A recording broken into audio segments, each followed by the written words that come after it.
composer meets in Sri Lanka. We come across face to face. Right. No, fantastic. Let's listen to this this last clip from the Swarasanga Vandama.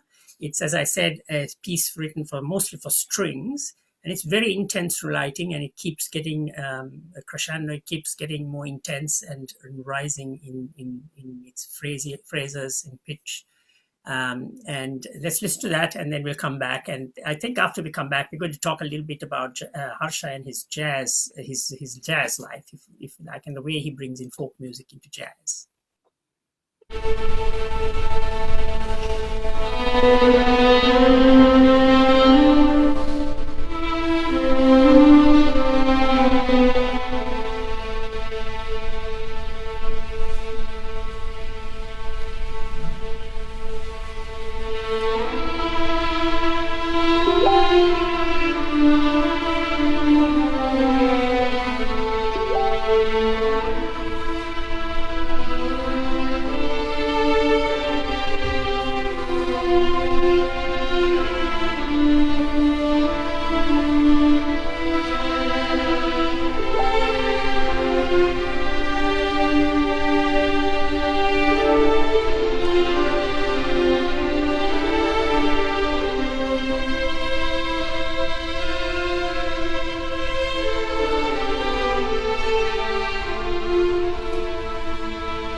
Thank you. Well, wow, that is very intense string writing, Harsha, very intense. I want to turn now to your jazz, and I know you're a jazz pianist. I know you perform publicly as well.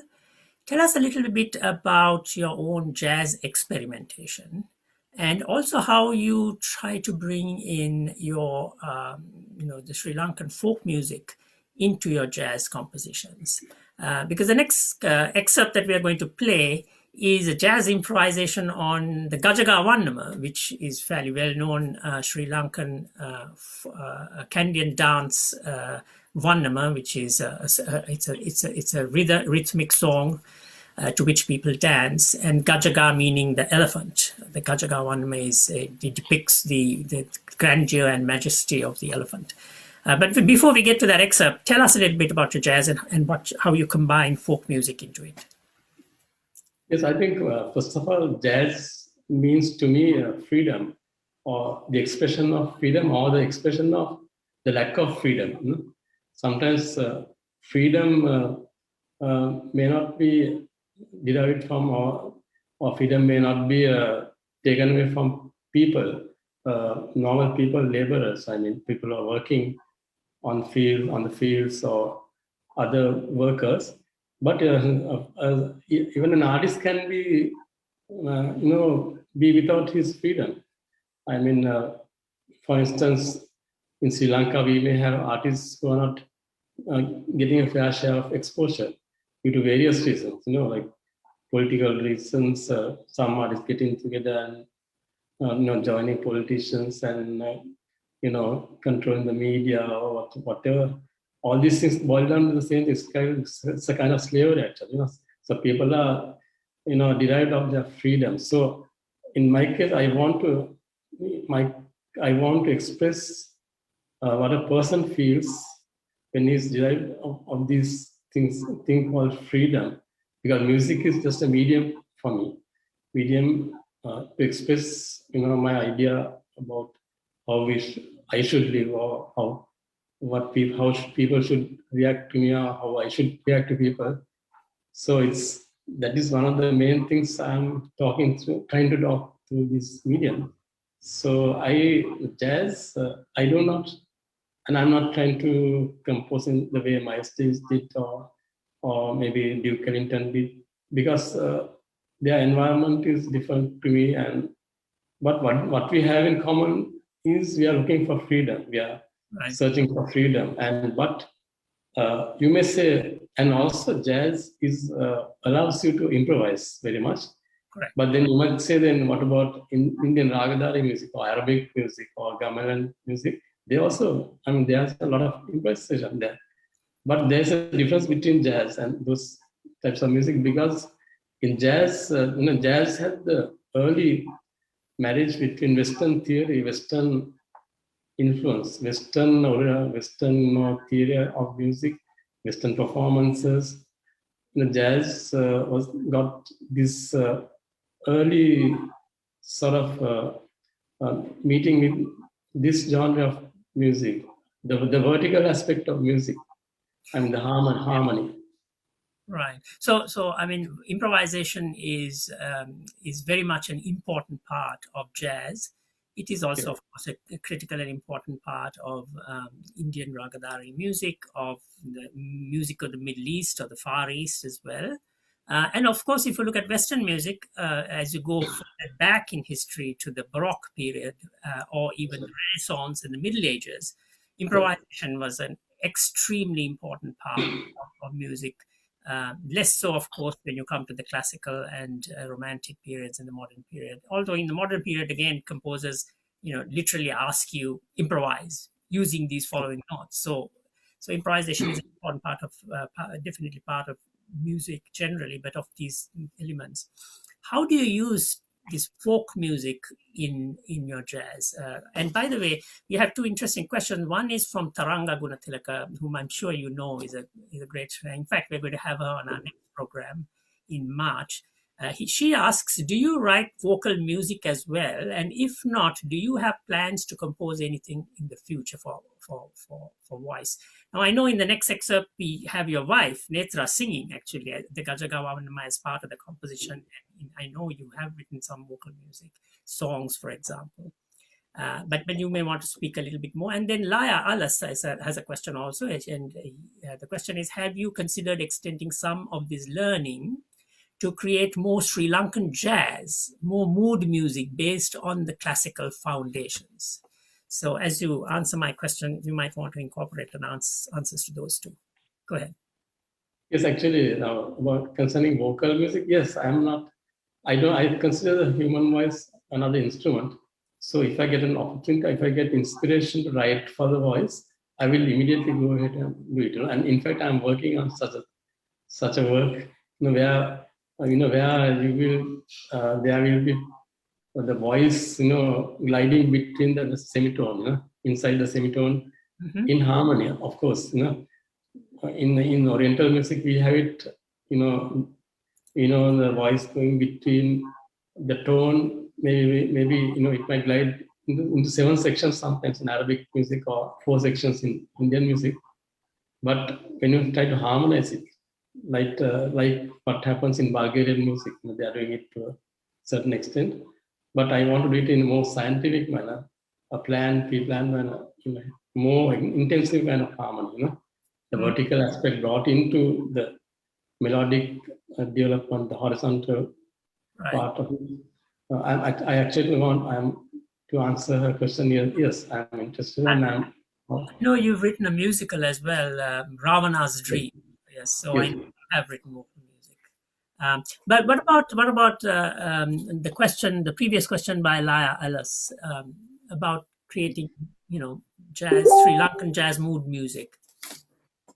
Yes, of course. That's it's just another part of.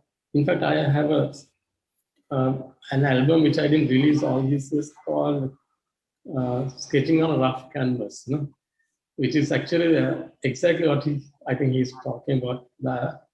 So I will immediately release it in the future, and that is actually mood music, but it's more in the jazz fusion idiom which I'm working on actually. Now, Harsha, you have your own Facebook page and you post there some of your work. So I would encourage listeners to go to Harsha's Facebook page and take a look at what he's doing, and there leave your comments, etc. I do want to also ask you, before I play this excerpt from the Gajaka Vandama, the jazz improvisation, ask you maybe a minute if you can spend on telling us about that piece. Yes.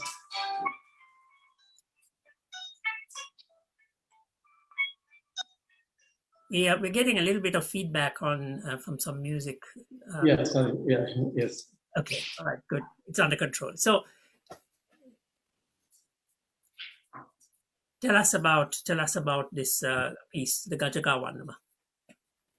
Yes, the Gajaka Vandama is actually it's a mode or it's an ode from the ode from the Kandyan period. We have in Sri Lanka what we call upcountry and low country music. Our country is an island, and in the middle we have a mountainous area in the middle and a low country area around the mountains. And our folk music is dependent on these geographical changes. Mm-hmm. So this Gajagavannam is from the middle upcountry, and it actually describes the elephant, the walk of the elephant, and it's actually a small mode,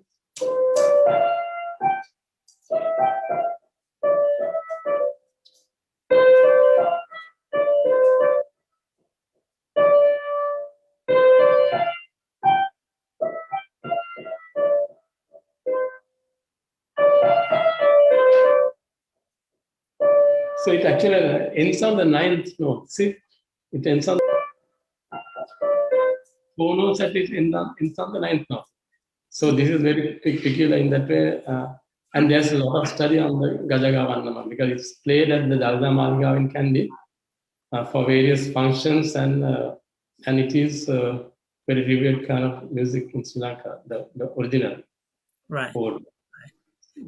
Interesting. And so I recall in one of my previous discussions with you, you said that in the Temple of the Tooth, the Dalada Maligava up in Kandy, where this the Vandama is actually performed, there's an intricate rhythmic cycle that we follow. Tell us a little bit about it. I know normally it would be na na ni na na na ni ni na na na. It's almost like a 4/4 time, but I know it's not 4/4. It's much more intricate than that. Actually, I did a lot of research at the Dalda Malgaon. It's played on the local oboe, which is called the Hornava. Yes. And it actually starts on near the note B. But actually, I can't play it on the piano because the musical temperance is quite different. Yeah, yes. And it sounds quite different to what I would play. But the notes are like what I played before, 4 notes. And tell us about the rhythm. The rhythm, yes. There's something called the Vilambalaya for the Gajagavana. Vilamba means slow movement. And once I actually analyzed, there was a cycle of 16 notes going against 4 notes. Right. That is really tough time to count. But they do come in on what we call the sum, which is the total cycle. And Actually, then it comes together. Yes, I realized that they come in by more like in Cuban music, they come in by intuition, maybe, because they don't come in a metrical way like a normal Westerner would count. Yeah. This is what most of the Westerners can't understand. The Western musicians, they come in by pure intuition. I would like to give you an example, like an analogy kind of thing for this. Now, suppose the sun rises at 6:31 today. Tomorrow it rises at 6:32 and a half. Would anyone say it's wrong? Would say no, it can't be. There's no timing in its nature, right? Yeah. So this is so actually these people are with nature, I think, mostly, and nature doesn't allow us the metrical kind of metrical kind of divisions we would like to be with. It has its own. Yeah, no, that's very interesting. Very interesting. We're going to play this excerpt from Gustav now. It's a jazz improvisation. And what really intrigued me when I listened to it, and our listeners can listen to it and tell us, if you have any questions or comments, post them on chat. That you actually start it in 5 beats to the bar, 5/8 or 5/4 if you like. And then you go into a 7/8 time, which is not the 4 or the 16 that you actually had heard. So it's interesting how you took it and changed the actual rhythmic structure underneath. But let's listen to it and we'll come back to this.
Well. That's quite interesting. So that was that voice was your wife Netra, and Yes. she was actually singing Jaya Mangala Gatha on top of this of the Gajagavannama which was going on. I also noticed in the audience, interestingly, some very well-known faces, including the president of the country. But most importantly, I also noticed Professor Carlo Fonseca there. Uh, Yes. It's no. the dear soul has now departed us, and he was Yes. such a great supporter of the arts and music, and Yes. very vocal in his views, but and also highly respected intellectual. And it was a sad day to lose him, but he had a full and celebrated life. Yes. Yes, indeed. So let me come back to the music that we just heard. I mean, it's such an interesting mix, and thanks to it was actually broadcast on Derana, is it? Thanks to them for the clip as well, and to you. Um, I want to turn a little bit now to your film music.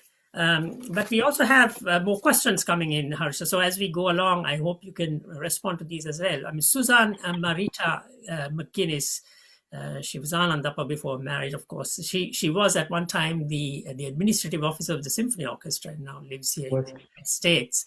She's asked, what are the challenges in transforming from traditional scales to Western musical notations? Are there methods that help? So that's one question. And then there is a question from Tusita Ranasinghe, who's from in the UK. And he says, this is fantastic. This is a wonderfully educational program. Is Harsha's music available to buy? So those two you can respond to. Why don't you start by responding to those two? I have another question after that. Yes. The first question is actually because of jazz notation, it's not difficult to write. Adapt folk music or folk music notes which we might write. It's the same as jazz. For instance, if you are slurring a note in between less than the interval of a semitone, it can be conveyed in jazz terms of a jazz musician will always be doing it, and he might his temperament, he might even change his musical temperance. So it might not be the E flat a classical player would play. He might be playing other notes, and there are a lot of notation. Notation symbols and other means of writing it available now. So I don't think it's a big challenge. It's you can always use that notation now. Maybe you can write your own inflections. You can write your own ornamentation and explain it. So because in modern music there are so many. No usage of notes and motifs. So it's not a challenge actually. So I guess in a way to summarize what you're saying is it's something that you have to experiment. It's in an experimental stage, converting using Oriental or folk scales and modes, and combining them into Western with Western harmony and so on. This is all very much in an experimental stage, and there are really no hard and fast rules about it yet. But maybe in time, in 100 years, people will look back and say, "Oh, there exactly. rules evolved, just Yeah. as we've done in other musical forms." Yes. Is your music available for purchase, or where can people go to listen to your music, Harsha? Well, I can. Earlier it was available on iTunes, but now it's not. But in the near future, during the course of this year, actually, I will be doing that very soon. Right. So I would like to inform them when it's available. Indeed. I would recommend to our colleagues who are asking that question, Tusita, to keep in touch on your Facebook, where I'm sure you will post it. Before we ask the next, we go to our film music. Nirupati Silva, I think she may be even related to you, says, could you please play a short piece of that lullaby you had created with Chrome, dear Harsha? maybe a few seconds of it at least first. Okay. Thanks.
Bravo, bravo! I'm sure many others are clapping for you as well. It's of course that's a well-known lullaby, and it's also very beautifully rendered by you. The bandwidth I think is a little bit slow, so we're not getting all of the notes coming through, but we're getting most of it. So we have to be happy with that. But at least we can see and hear you playing. To turn to your film music. And I know there are some of our colleagues joining from Sri Lanka. May Singaling kata karana ප්‍රශ්න තියෙනවා නම් සිංහලෙන් ලිව්වට කමක් නැහැ. අපි සිංහලෙන් කතා කරලා උත්තර දෙන්නම්. ප්‍රශ්න තියෙනවා නම් සිංහලෙන් ලිව්වට කමක් නැහැ. අපි සිංහලෙන් කතා කරලා උත්තර දෙන්නම්. And so we will try to respond in Sinhalese. Unfortunately, there may be colleagues of ours joining and friends from all over South Asia. We can't speak all of the many hundreds of South Asian languages. So those of you who are outside Sri Lanka, certainly pose them if you can in English. But if you want to pose in Sinhalese, that's fine. And I think even in Tamil, I think hopefully we can find some way to respond to those as well. But to turn to your film music, I know I have conducted a couple of your films, the music in a couple of your films. Harsha, Pavaru Walalu is one of them, and Anantaratri is the other. I know you've written many more films.